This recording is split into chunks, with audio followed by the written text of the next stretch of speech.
Jon Hamm this year has received 2 Emmy nominations for playing Roy Tillman in Fargo and Paul Marks in The Morning Show. I'm Matt Noble at Gold Derby.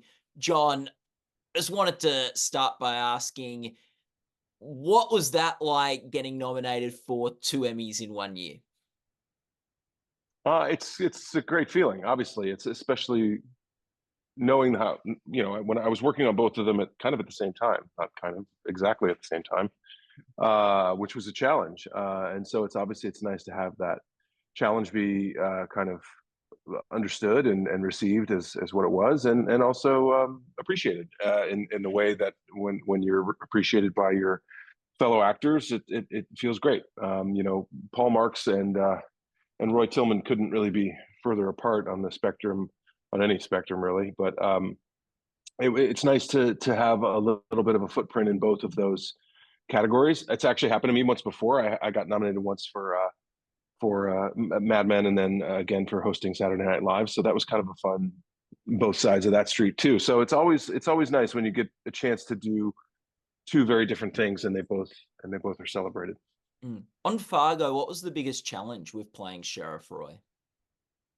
I think it was mostly, and it wasn't super difficult because the writing is at such a high level, and Noah and his team did such an amazing job at putting all this on the page. But the big challenge is to not get too far over into parody. Honestly, I mean, there's obviously a lot of real world analogies we could draw between the idea of someone who thinks that they're above the law, or that the law or the truth or facts or anything don't really apply to them.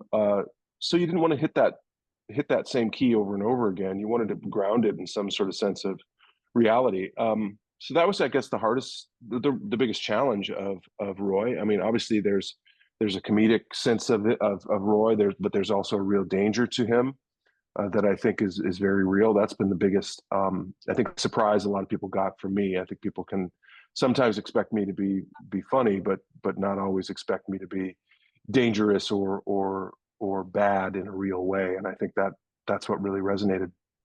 Mm. Was that the thing that was like different for you about this role than other roles you've taken on in the past? For sure. I mean, you could make an argument that Don Draper was not always the most scrupulous guy, or had an element of deviousness to him, or duplicitousness for sure. But Roy Tillman murders people, and is sort of extra legal in that way, while cloaking himself in the flag and righteousness and religion and all of the things that we see can often corrupt people as well. So that was a departure, and a fun one, honestly. It was super fun to play. It was when you're in the middle of nowhere, about an hour outside of Calgary, looking at 1,000 miles of flat prairie in one direction, and then the Canadian Rockies in the other direction. It's easy to kind of get in the mindset of like, I'm out here alone and I'm on my own, and that's a challenge too, being by yourself and shooting in bitter cold weather. And but you're all in it together, and you're hopefully there in the service of something that's artistically going to be nourishing in some way and exciting. Yeah, like as you said, Roy like really finds his strength, finds his power in, you know, brute force, law, controlling others. As you're like an actor approaching a role, where do you look for strength and power? I think part of it is having the confidence, which I've gained over the course of my 30 some odd years in this business. Um, the confidence in knowing what you do might not be right the first time, but you'll get there. It's part of acting is failing. No, none of us always get it on take one. I mean, even if you ask people who make their living in the theater, you'll have good shows and bad shows. It's not a quest for perfection. It's a quest for continuously kind of twiddling with the knobs. So that was the fun part of it for me. I don't seek total control whenever I'm acting. I try to be very loose and appreciative, and I listen more than I talk a lot of times, and it's very collaborative for me. So um, to be able to lean away from that and lean onto Roy's absolutist ideology was also fun. Mm. It it's such Fargo has such a wonderful tone that allows scenes and characters to breathe, and, like, is there anything that you did through listening and being in the moment while shooting that you discovered about Roy? Well, I think there's a couple scenes with Jennifer Jason Leigh that I think illustrate your point really nicely, because the first one is Roy thinks he has the upper hand, and in the second one, very clearly, Jennifer Jason Leigh's character has the upper hand, and it's that's the fun part of being in scenes with somebody, is when the dynamic shifts. Um, and again, it's a beautiful piece of writing, both of those scenes, and it's a beautiful coming together of characters, and that's the definition of drama, is what happens when two people, what looking at the friction between two people interacting. So yeah, it was a great joy to be able to work with Jennifer Jason and in those particular scenes, and that's a perfect example of really kind of taking it in and understanding, like, oh, this is not going the way that I thought it was going to go.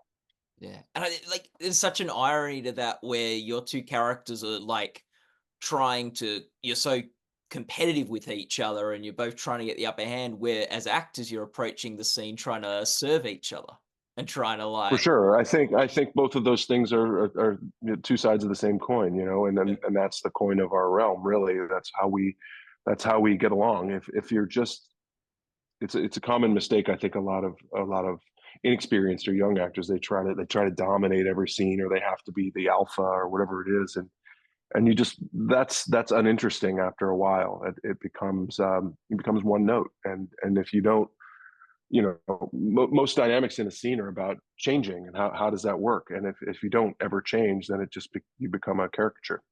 Mm. Like, you're an actor, John, that seems so comfortable doing, like, dark drama, but also so comfortable doing silly comedy. Do you prefer one over the other? I wouldn't say I prefer one. I really enjoy working with as many people as I can, and when I get an opportunity to work with people who are practicing at the top of their game, whether it's Tina Fey or Noah Hawley or Matt Weiner, or fill in the blank, it's an honor. It's a great honor to do that, and I've been incredibly fortunate in my career to early on not be pigeonholed, which would have been very easy with something like that was so impactful culturally as Don Draper, to be just shuttled off into one lane of, okay, you play the brooding guy who looks out a lot of windows and says cryptic things. Mm. And I credit, Lorne Michaels and Tina Fey and Robert Carlock and that whole crowd for recognizing that I have a different gear and can play in that realm, and that's really fun. Like, Fargo sort of brings those things together in a sort of fun way where he's like, there's so much darkness and menace to your character, but also, like, at times, like, it's a really funny show. Like, you've got that debate scene, which is great, and yeah, getting the tanks into the village people and all that sort of stuff. So, how did you bring those different? How did you lean on different things from your toolkit in terms of playing? A big part, that's what the Coen brothers kind of established, right? They established that incredibly varied, is the best way, I guess, to put it, tone. You see it in Fargo, you see it in Raising Arizona, you see it in Miller's Crossing, you see it in almost every one of their films. And Fargo, I think, was the one that everybody really paid attention to the most. And so that's what Noah's really been able to do, is kind of really key into that and understand that a big part of the appeal of this show is that bad things happen, but they don't happen in a vacuum.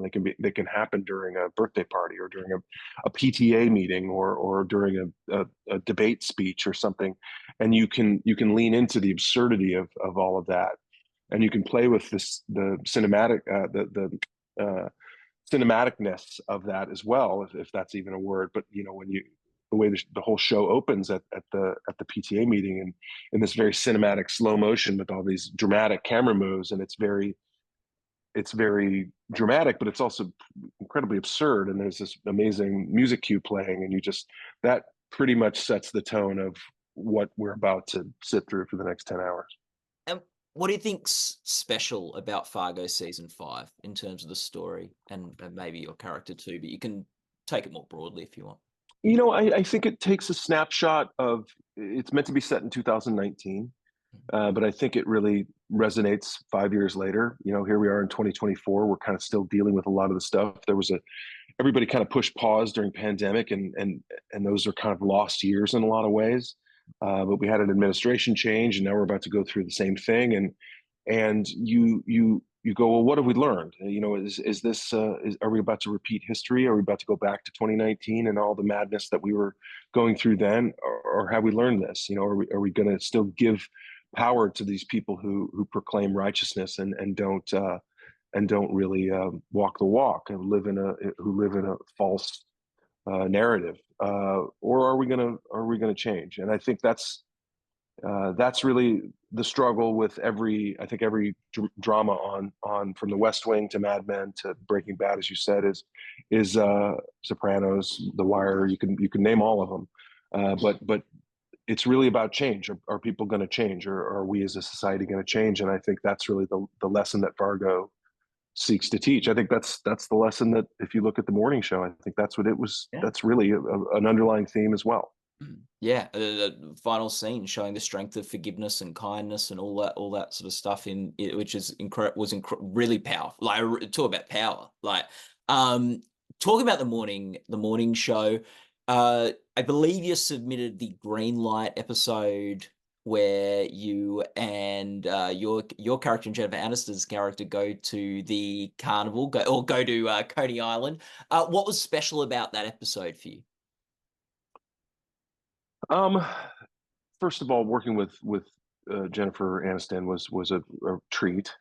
She's, for very good reason, one of our national treasures. Obviously, I say that without any sense of ironic detachment. She's great, and what they've created on that show is something great. And to be asked to come to play in that sandbox was pretty exciting. And the fact that they gave me, some pretty significant lifting to do during the course of the season was also a real pleasure and an honor. That was really fun. I mean, honestly, we getting to kind of be out in the wild doing scenes. I'd never been to Coney Island, honestly, and it was pretty exciting to go there and watch as Alex Levy kind of tries to navigate this very, very tricky landscape with Paul Marks and figure out what I want and what she wants and what we both want together, and how that interplay works with the personal interplay between both of them, and how that ends up manifesting itself. So I thought it was a very elegantly handled relationship. And when we spoke about it at the beginning of the season, I met with the writers and Jen and Mimi, the executive producer, Charlotte, the showrunner. It was kind of like, what does it look like when people of a certain age and people of a certain relationship to power and money and all of that stuff, what does it look like when they kind of smash into each other? What does that look like? We have a little interloper here. Sorry. Oh, no. Lovely. Murphy.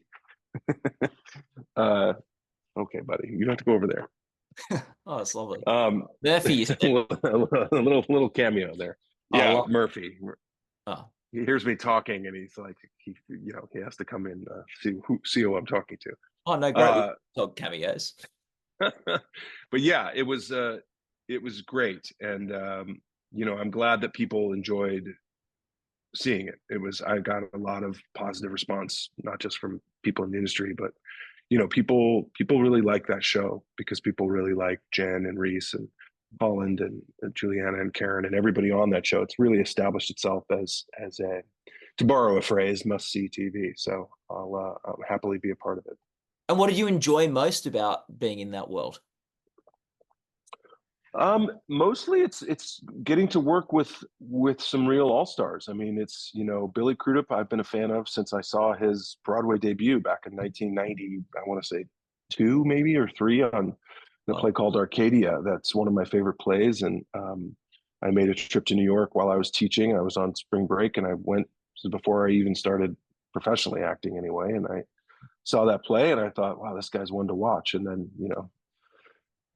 30 some odd years later, here I am watching him again. So it was great to work with that cast, honestly. And yeah, it's a fun show to be on. It's a very polished show. It has a specific style and a look that's kind of a throwback to old network TV. It reminds me very much of shows like The West Wing and ER, and these kind of mm, very uh, polished gems. So it was fun to be in that world. yeah. And like you won the Emmy for the final season of Mad Men, John. Like incredible accomplishment. There's like some actors like Martin Sheen in The West Wing, or last year we saw Bob Odenkirk from Better Call Saul that weren't able to win that for the final season. So it's not a given that you just win it on your final time. You had a great moment where you crawled up onto the stage on winning. And you also said like it was impossible for you personally to be standing there. What did you mean by that when you said that was impossible for you? It was a long journey, honestly, to get from where the show started to how it ended. It was incredibly emotional to be there. I'd gone through a lot of stuff in my personal life, gone through a lot of stuff in my professional life, and even just the work I'd put in on that show was significant. It was 10 years of my life. It was a solid decade from beginning to end, if not more. And so to have Tina Fey give that, I kind of joked afterwards. I was like, it hadn't happened yet in the real world, but I was like, I saw Tina a couple weeks ago. I was like, you would have pulled a La La Land, right? You would have just read my name if if it hadn't been me. No, I'm like, all right, but no, obviously the crawling on the stage is sort of a jokey bit, but it worked in the context of how long it was to that place. So that's what I meant when I said it felt impossible. Also, when you're standing there and you're holding a trophy, which I really had never done up until that point. I had only really won the Golden Globe, but it was during the year there was a strike, so there was no ceremony and no speechifying. So to stand there and look out and see so many faces of people you know and respect and have looked up to or have worked with or whatever it is a really humbling experience. Watching you in Mad Men and watching Don Draper, like he was a character that like was so mysterious and quiet, and like you learnt stuff throughout the season about him. He was an enigma in a lot of ways to the people in the show and the audience watching it as we went through. What was the biggest question you had about Don Draper while you were playing him? I didn't have a lot of questions about Don. Matt had told me a long, long time ago, I think when we were shooting the pilot, Don's backstory. So I kind of knew Yeah. where he was from, which I thought was very helpful. But he also kind of told me how he was thinking. And this again was probably back in the first season, how he wanted it to end. He didn't know exactly how, but he had an image in mind, and the Coca-Cola ad was kind of where he was going. And I thought, great, that's really great. I didn't know that the final half of the final season would be this kind of Siddhartha-esque shedding of all of Don's material possessions and friends and family and everything, and kind of going to the end of the earth, essentially. That was his journey to then find himself. Um, but I thought it was a very elegant end. It was difficult to shoot because by the end of it, I was really alone. I wasn't with any of the cast. I wasn't with, I was with a lot of guest stars and day players and people coming in, but it was the experience I think that it needed to be. And so I didn't have a lot of questions. I think the real the real trick of Don Draper was, as you say, people tended to find him this enigma or this puzzle, and so then they could project really whatever they wanted to onto Don. So a big part of playing him was learning that the stillness is the attraction of the character, and to understand that people can recognize that, as they say, still waters run deep. So there was a depth or a profundity Mm. to Don and to the performance thereof that I think people really responded to clearly. At times he could be incredibly selfish, at other times he could be incredibly loyal, at times he could be someone who was there for people, and other times absent. Like, there's this great sort of Yeah, per like people. like yeah, like people. Yeah, you're right.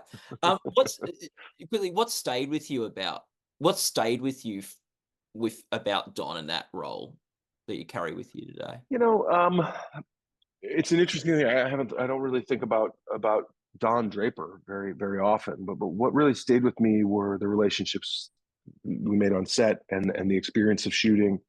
The experience of being the lead of a show for that long was very tricky. I'm currently working on a new show for Apple called Your Friends and Neighbors that I'm the lead on, and it's I forgot about how difficult it is to be the guy who's number one, who's there every day, all day, in every scene, no days off, and you forget about the business of making television. Once the cameras are rolling, it's fun, but there's way more time when the cameras aren't rolling, that you have to manage and deal with life and doctors and dry cleaners and errands and things that you don't have time for. But I would say that the experience of making the show is one that I'll never forget. That'll be with me until they put me in the ground. And it was professionally one of the greatest experiences of my life. Do you have a favorite scene in your head or a favorite moment from the show? If There, you do, there's too many to mention. I mean, I could point to the suitcase. I could point to every interaction between Don and Roger. yeah, I could point to when Lane Price came on the scene, and that interaction of firing ourselves and starting the company. There's too many to mention. no, But that was part of what making 92 episodes mm, of a show at that level, why that was so exciting, because every week was um, a different version of fun. yeah, and well, and you said to one of our colleagues on the red carpet the other day, or something, or recently, that if you're having fun when you're acting, it's not work, or something like that. What do you Yeah, find that's what I most, mean. yeah, what do you find most fun about acting? Where do you see the joy in acting? Uh, my best friend's dad played professional baseball, and he used to say that we're grown-ups that get paid a lot of money to play a kid's game. And I kind of feel like that about acting. It's you get paid a lot of money. It's given a lot of import, but in reality, we're putting on clothes and makeup, and we're playing pretend. Now, the reason that this business has survived as long as it has is because people get a tremendous amount of joy from watching that, from watching people put on wigs and hats and goof around. And if it's done right, it resonates with people. It reminds them of themselves. It reminds them of someone they know. It reminds them of something they remember. It reminds them of an experience. It reminds them of an emotion. It makes them feel something. So that's what I think is the most fun, is when you get to uh, when all the other stuff goes away and they call action. You get to actually be in the scene with somebody like Jennifer Aniston or Juno or Jennifer Jason or John Slattery. Fill in the blank, and it all melts away, and you're just in this particular scene with that person playing the scene, and then months and weeks and years go by, and finally somebody sees it and they go, "Hey, I liked what you did in that thing." And you go, "Great, I wasn't just shouting into an open canyon. It landed on someone somewhere." So that's what I think is the most fun about it. When I love getting feedback from people. I love when people say, "It happened this morning. I was walking Murphy and around the block here in New York City, and literally someone leaned out the window. Hey, I love your work." Thanks, man. great. That's great. Oh, well, John, like two of your performances this year have landed in a big way with those Emmy nominations. All the best of luck with that. And it was so nice to see with the morning show, and it sounds like with another show down the pipeline, you finally made it onto Apple TV. So Yes, exactly. All you have to well do done. is make a commercial and specifically ask to be on a streaming platform. No, the strategy, such as it was, worked. You played it like Don Draper pitching one of his to a client. Um, People who love the Emmy Awards can go to goldderby.com to make your predictions, discuss in the forums, see other interviews with top contenders. John, this has been such a blast. Thanks so much for spending the time with us today. Thanks, man. I appreciate it. We'll see you down the line somewhere.